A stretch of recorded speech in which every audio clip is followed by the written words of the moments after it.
Good afternoon, everyone. My name is Benjamin, and well, we've got a bunch of races to actually talk about today, which is awesome. Um, yeah, so let's actually get started. There's actually one race that I haven't. Oops, wrong state.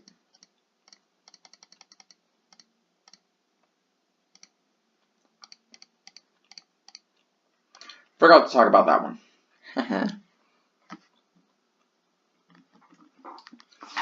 Okay, so anyway, we're gonna go ahead and get started on Alaska. By the way, for the rest of the month, I'm gonna go through and I'm gonna do all my predictions on Mondays now. Wednesdays are gonna be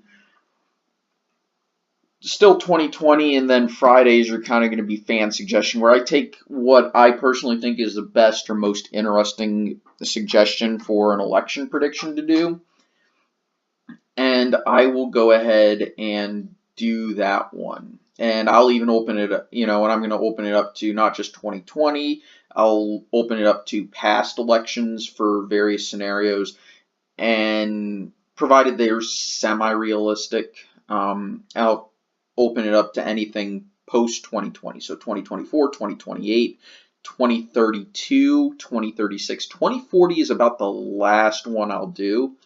And I might include myself in 2040 because that I would see would be the best year for somewhat of my beliefs to run for various reasons. And that would be the first year I'd consider running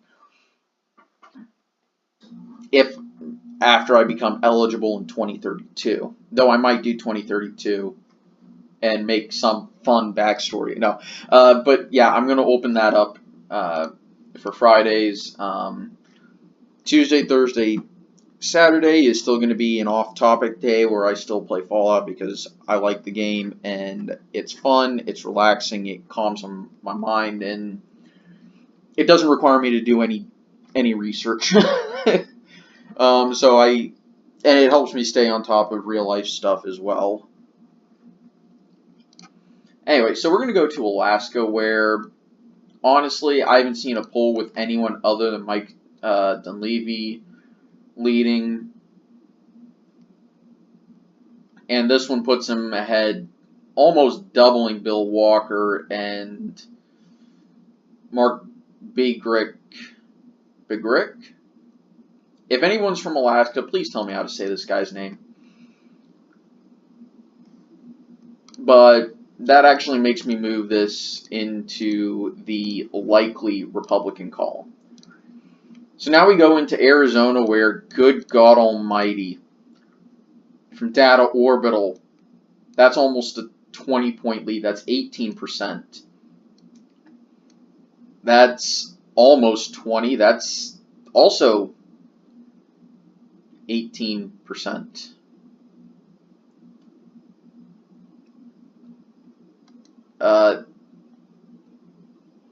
That's 19%.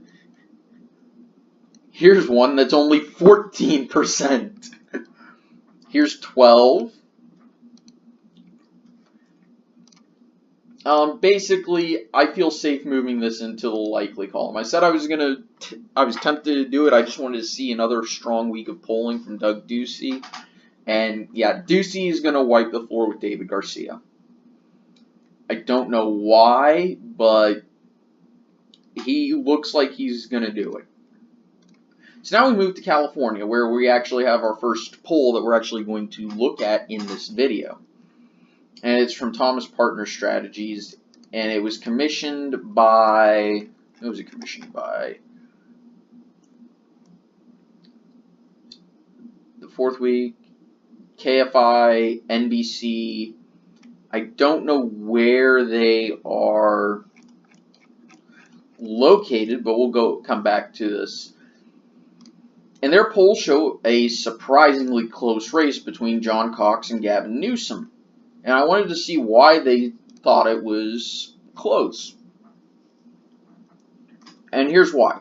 Methodology statement. Surveyed 1,068 modeled likely midterm voters in California via IVR. They went landline only. So that's the first thing that kind of means maybe they're a bit off. Likely voters were defined as registered voters having voted in the 2010 and 2014 midterm general elections or in the 2016 primaries, all of which, mind you, would favor Republicans as well. Plus 15 additional percent most likely to turn out in 2018 based on in-house turnout score modeling, which I'd love to see, but I honestly can't find it. Margin of error varies in question, but is generally plus minus 3.5% for top line results. Sample was weighted by age, gender, party, and DMA. I'm assuming for California specifically. Results were then rebalanced after processing results based on the same cohorts to account for differential response rates. And that's reasonable. That all sounds good. But there is probably a slight in-house Republican effect. But I wouldn't say it's enough to push it outside of the 10% realm.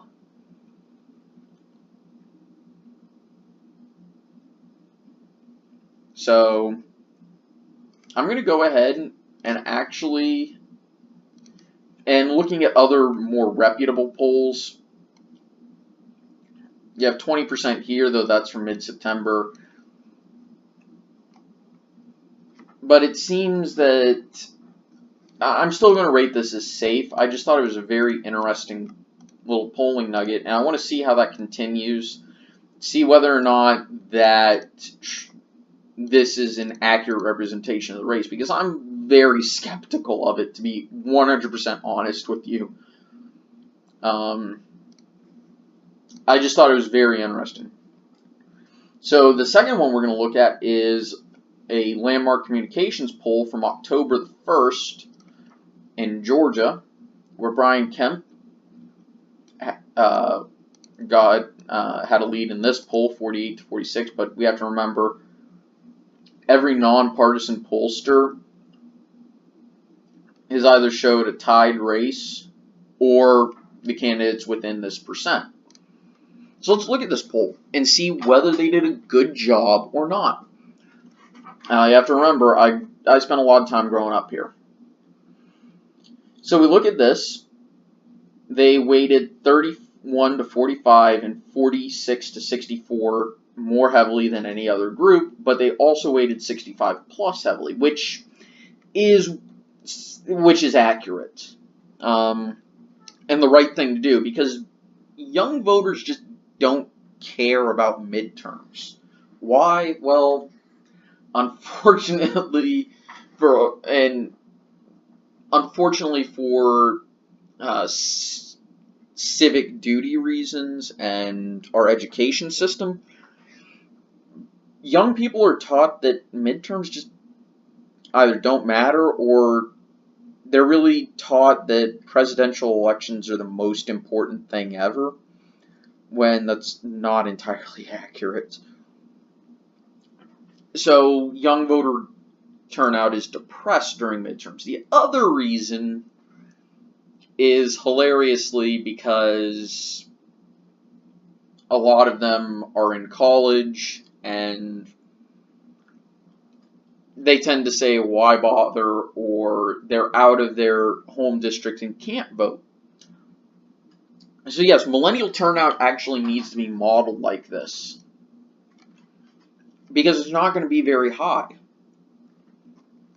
contrary to what people are going to say. And also the midterm electorate is, I'll get to this in another point, and that needs to be treated nationwide as well. They roughly modeled the male to female breakdown correctly. Women tend to be more active voters than men in this nation. There's a slight disparity. I'm not sure it's as wide as they put it up here, but whatever. It's neither here nor there. Just a slight discrepancy. They modeled party very well. There's more Republicans than Democrats in Georgia, and independents are actually a very small portion of the Georgia electorate.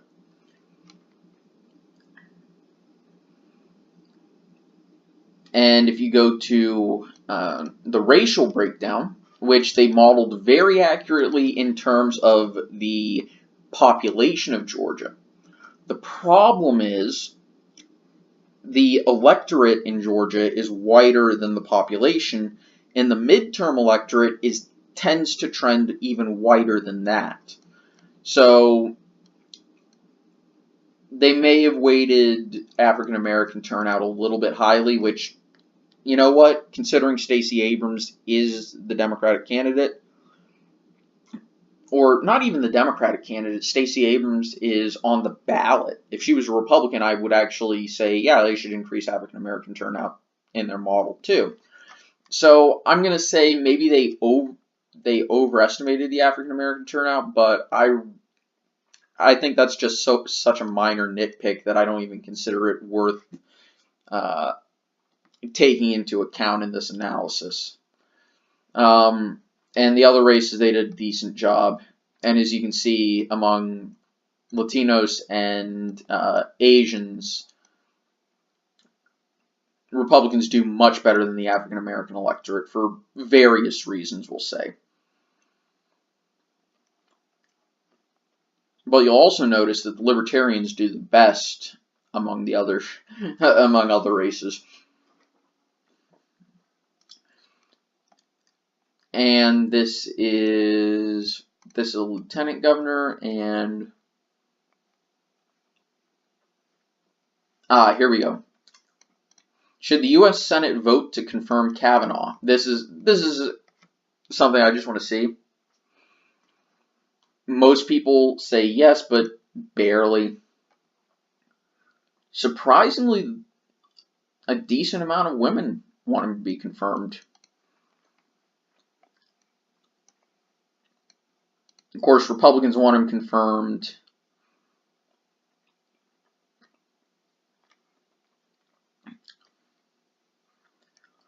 And it seems a decent number of... That's different than I would have expected, but anyway, that's beside the point. So we're going to go ahead and move this over and exit out of this. I'm going to treat this as maybe they're underestimating Kemp, but I'm not going to change my prediction of the race. It still leans Republican simply because of how different. This is a race that if it weren't in the Deep South,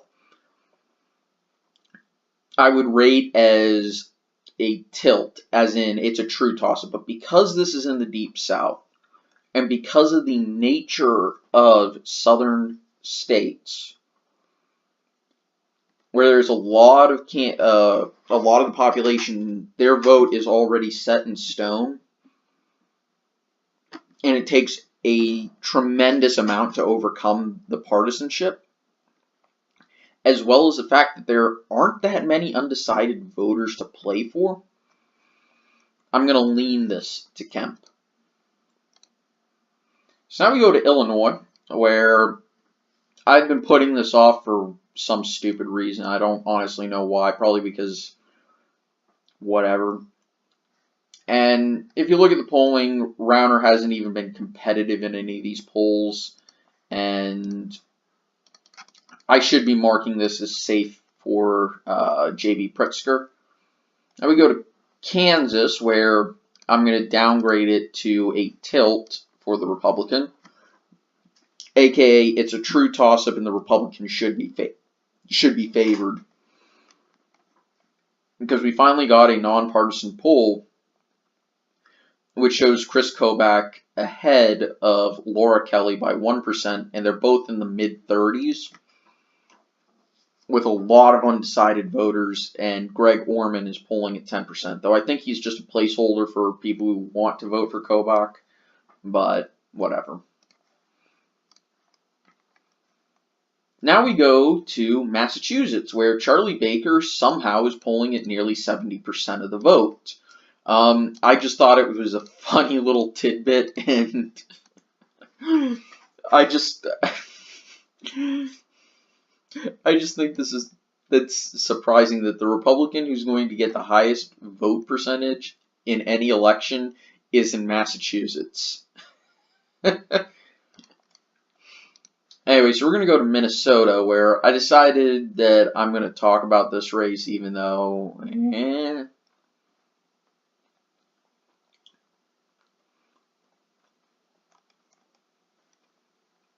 and actually move this from lean to likely Democrat. Because I haven't seen Jeff Johnson within more than 5%, and this is almost a 10% lead. And I don't think that's going to narrow by Election Day. I mean, there is definitely a path for him to win, but it's really narrow. So now we go to Nevada, where another poll, another change in who it's tilted towards. This isn't to say that Laxalt can't win, or that Steve Sisolak is guaranteed to win, but this is a true toss-up. You can pick whoever you want in this race, but admitting we don't know who's going to win is probably the smart thing to do here. So now we go to New Hampshire, where maybe I was overselling Chris Sununu. And we finally have a poll that probably more accurately shows Molly Kelly's support. So I'm going to take that into account and drop this to just a lean towards Chris Sununu. I want to see more polls with it being very competitive before I even consider changing it to a tilt, as well as a poll showing Molly Kelly ahead. So now we're going to go to Ohio, where we have more polls. Actually, no, these are the same polls I saw last week. I think about it. So it remains a lean towards Mark DeWine. So now we go to South Dakota, where all we've had are partisan polls from the Billy Sutton campaign.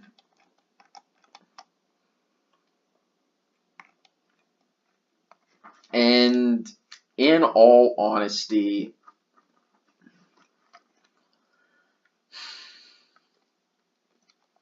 oh, that's hilarious. There was a Libertarian primary, and there were 16 votes total. Oh my God, bravo. Bravo. Bravissimo. Oh, that is just brilliant. Oh, that's amazing. Oh, no, that's Libertarian Convention delegate. Darn, I thought that was a primary. I need to read charts when I look at them. I thought this was a primary total statewide. Oh, that would have been brilliant, though, if that actually was a primary. Anyway.